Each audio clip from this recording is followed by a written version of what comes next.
Today, we're going to dive into a whole linguistic universe, one that was designed from the ground up to make communication simple and global. And believe it or not, it all starts with one single, surprisingly important word. And here it is. The word is cow. Yep, that's it. I want you to just look at it for a second. It's probably one of the first words a lot of us ever learned. Simple, common, just an everyday animal.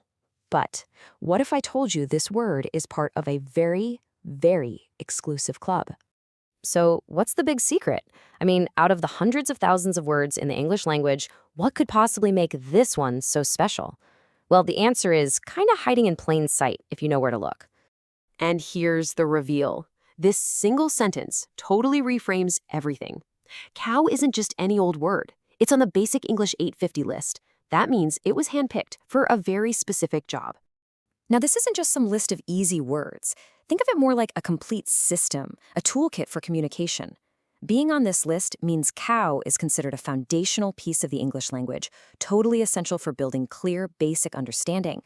And the number itself is so important, 850. It's not 1,000, it's not 500. It is a very deliberate, carefully curated collection of words, just enough to cover the absolute essentials of everyday life and ideas. So what exactly is Basic English? Well, it's what's known as a controlled language, a streamlined version of English that was created way back in the 1930s. The entire philosophy is built around these 850 core words, with the goal of creating a kind of universal second language that's just easier for people all over the world to learn and use. But that kind of begs the question, right? Why? Why would you intentionally limit a language? I mean, what's the point of stripping away all that beautiful complexity when language is so rich and full of nuance? Well, turns out the creators had some very clear goals in mind. Their mission was basically threefold. 1, make English easier to learn, lowering the barrier for non-native speakers. 2, make sure communication is crystal clear and direct to cut down on misunderstandings. And 3, create a really functional tool for a growing global community. It's an idea whose influence you can still see today in all those plain language movements. And you know what's cool? We can actually see these principles in action by going right back to where we started, that dictionary page for cow. The entry itself is a perfect example of Basic English.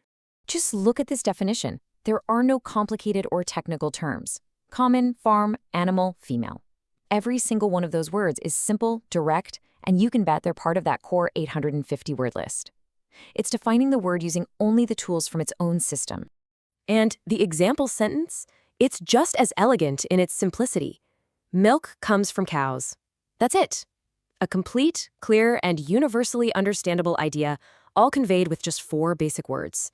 There is absolutely no room for misinterpretation there.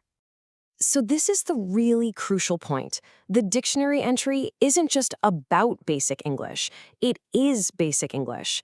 It's practicing what it preaches, showing off the system's power through its own structure and word choices.